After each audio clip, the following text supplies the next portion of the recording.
There's been a lot of conversations happening around Arknights Endfield over the last few days, and even over the last few weeks since we initially saw the beta livestream. There's been a lot of doom posting, there's been a lot of criticism, there's been a lot of positivity, there's been questions on the gacha, the story, and a myriad of other things, and all of these conversations are incredibly useful and valid. We need criticism, we need questions, and we need to demand things from Hypergryph in regards to the game's launch. I am with you there, but I also want to talk about something a little bit different today that I'm not seeing many people talk about. Maybe you're thinking about it, and maybe you have been talking about it, but in terms of people making content on it, and that is the exploration in Arknights Endfield. I believe they have done an absolutely amazing job on the exploration part of the game. And I did mention this back in the initial closed beta. I made a video talking about it. And I kind of want to go back to it because I'm still coming from the same point. It's freaking awesome. And there's a myriad of reasons of why it's awesome. Not to mention the gorgeous visuals. Like, the environmental design on this game is beautiful. And let's face it, this is the best looking gacha game that we have seen so far. One that we've actually got our hands on, at least. And not even just in the environmental design, the characters as well. And I'm talking specifically graphical fidelity here. Now, art styles and aesthetics are definitely going to be something that's going to appease to different people. But I think from a graphical fidelity standpoint, I think this is the best looking gacha game we have to date. At least ones we've been able to get our hands on. And that also adds to the enjoyment of exploration, right? You don't need good graphics to have good exploration, but it really does help to have a beautiful place to explore. And I think they've done such a good job of it that I'm finding myself much more immersed in the world than I am in something like Genshin and Wuthering Waves.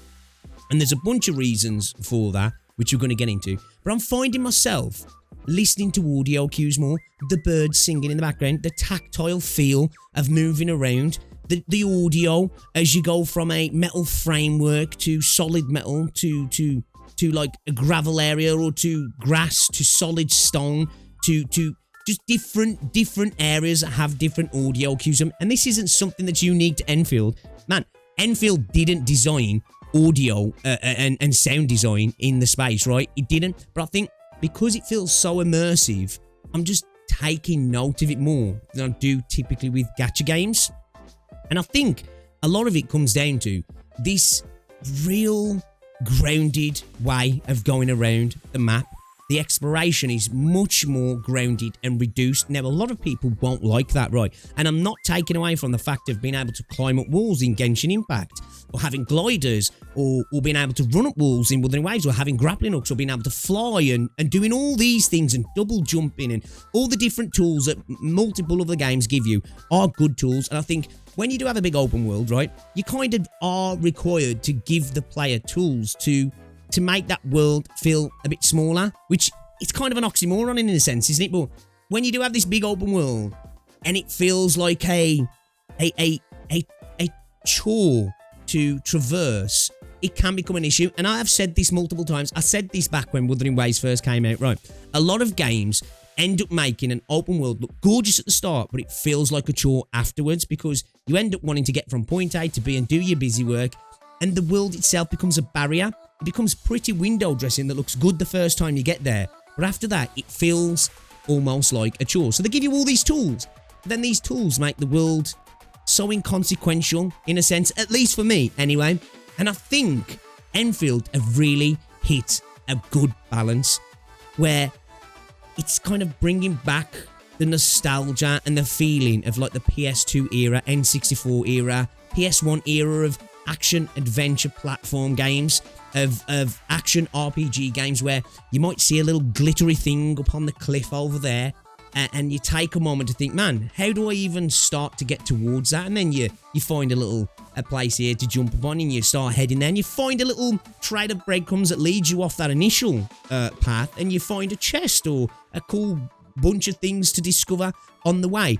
And the objects themselves might not be anything spectacular, a chest with a few bits of mats in, something like that. It's nothing groundbreaking, but the journey itself is enjoyable, rather than just, maybe in something like Wuthering Waves, I see a thing over there, and I'm there in 2 seconds, because I've got so much mobility, which isn't a bad thing. it just makes the journey itself less interesting.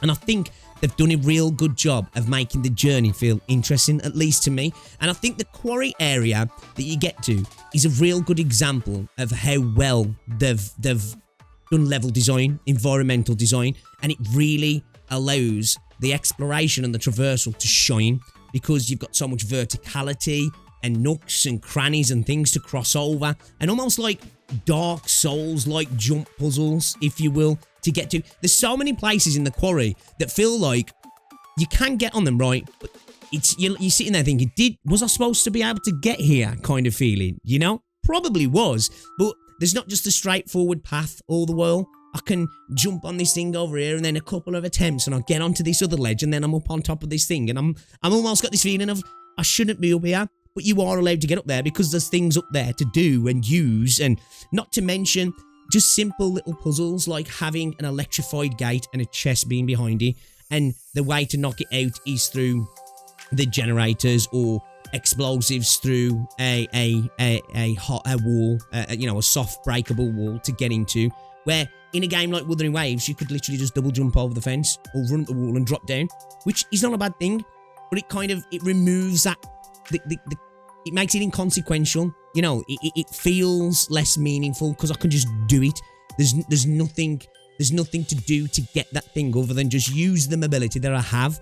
And I really, really like that. I like exploring in this game. As I say, it's really made me like pay attention to audio cues, pay attention to my teammates, what they do. Just little things like them picking up stuff, the little emotes that pop up above their head when they know there's something around that you might not have necessarily spotted. They're really nice little touches that I say, like, take me back to that like sort of PS2 era, and they've managed to bring it into the modern gacha game, and it doesn't feel dated, in my opinion. Now, of course, there's lots of other games that do this outside of the gacha space. This isn't unique to Enfield, but I think in this space, it's quite unique. You know, because we have our games where they're instant space, there's no exploration, and that's fine. Then we have our more linear games like your PGRs, your Honkai Impact Thirds, your Snow Breaks, your Zenless Zone Zeros. The exploration is so limited in those because they're very linear games, but that's fine. Then you have your Genshins and your Wuthering Waves that have these huge, sprawling open worlds, and exploration is done in a different way. But for me personally, I find myself disinterested in really enjoying exploring the areas because everything feels like it doesn't matter that much. It's just big, you know, and it's got grandiose scale, which is not a problem. But I just feel like I can get around, especially in Wuthering Waves, so quick that the world itself has little value, if that makes sense. Looks gorgeous, but has little value. And I think they do a real good job of that in Enfield. And I think because of the fact that they went down a semi-open world hub-based map system, it really allows them to add density, add detail to these areas. Because once again, I've said this a million times with Enfield, from what we saw the devs talking about and just playing the game as well, and this being my second time playing it, attention to detail runs through the entirety of this project. You can tell that is a real core component of how they want to create this world. They're so invested in adding the small details to the world, and I think going down that route of being semi-open world allows them to do that a little bit more. You know, because you can have that sort of window dressing around the map that looks even more gorgeous, because obviously you can't travel there, so they can make things look pretty as well. And I think, like I say, with the quarry area, the scale is impressive. And I think we're going to see that. You see it with Wuling, and I think we'll potentially see that with like towns and city hubs going forward, because it's a hub.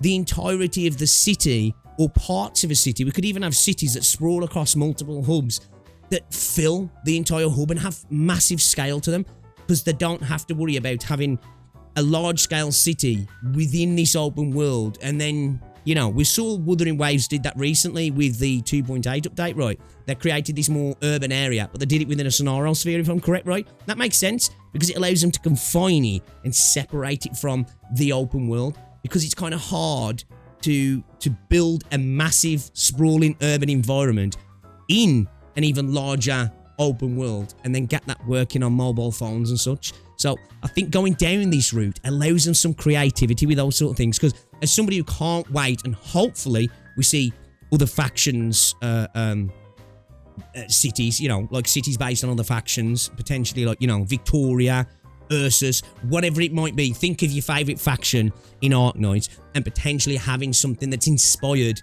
by that faction. It would be really cool to see. And I think they could do an amazing job, or there's so much potential creativity in that because of the semi-open world factor. And just, as I said, just like roaming around the map and exploring, it's got me excited for when the game comes. So, obviously I'm excited to explore more of the beta, but obviously I'm more talking about, you know, when updates are starting to come. Typically now, with a gacha game, when an update's starting to come, you're thinking about, ooh, what events is that? What new characters? What gear? What different ways of playing the game? Which are all valid things, right? They are all valid things. But I'm excited to explore the new areas in Enfield when it drops. Which, I lost a lot of that in Wuthering Waves. Like, I was like, ooh, the new area is going to look cool. It's going to look gorgeous. Can't wait to fight enemies in there and everything, and see the new story and see the new characters and potentially new echoes and whatever it might be, right?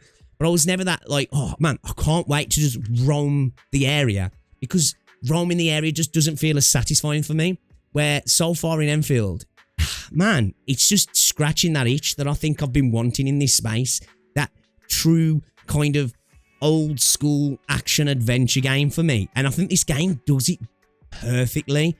And I can't wait. Like, I obviously can't wait to see how the story goes and to see new characters and events and endgame and all of that stuff. But I genuinely can't wait for like new areas to drop in the game and then just explore them.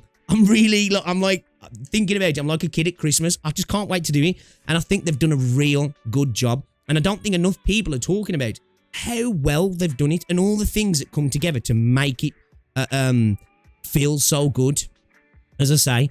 And obviously, we're going to talk about the combat and other things in another video. But in my last stream, we spent ages around the quarry, just trying to find different routes to get on top of different places. And oh, I want to get up there. Let me figure out how to get in these areas that's locked off. And I think with some of them, I am going to need explosives potentially. But yeah, it's just that enjoyment of like, oh, how do I get there? And let's figure out how to get there rather than be, well, I know how to get there. I'm just gonna run up the wall. I'm just gonna grapple like over there. I'm just gonna glide down. I'm just gonna fly over.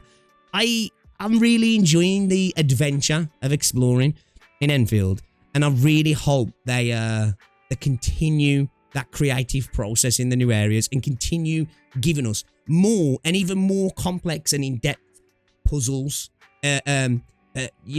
Platform puzzles to explore. I really hope they like level that up, because I think they've got something really cool here, and I think they could really lean into it, and it could be a lot of fun to play through. But anyway, guys, I've yapped on for too long now. Let me know what you think about the exploration in the game. Do you like it? Do you prefer being able to do the superhero stuff that you've got in like something like Wuthering Waves? Do you prefer a bit more of a linear experience, or is this really doing it for you as well? Because it really is doing it for me, and I'm excited to explore more of the world. I can't wait. I haven't been able to play the game as much as I would like the last few days, but we are going to be grinding it over the entirety of the beta. I keep forgetting we've got a long time to play, and I really don't want to rush through it as well. I want to savor it, and that's what I've been doing with the exploration. I've been savoring it. I've been soaking it all in, and I'm really enjoying myself as well. So yeah, I'd love to know your thoughts on the exploration. Is it a good thing? Or do you just think, you know what, I don't like not being able to wall run and grapple and all that sort. I want to be able to feel like a superhero. I'd love to know the countering opinions down below as well. But guys, if you've enjoyed the video, give it a like, subscribe if you're new, and I'll see you all in the next one. Ta-ra.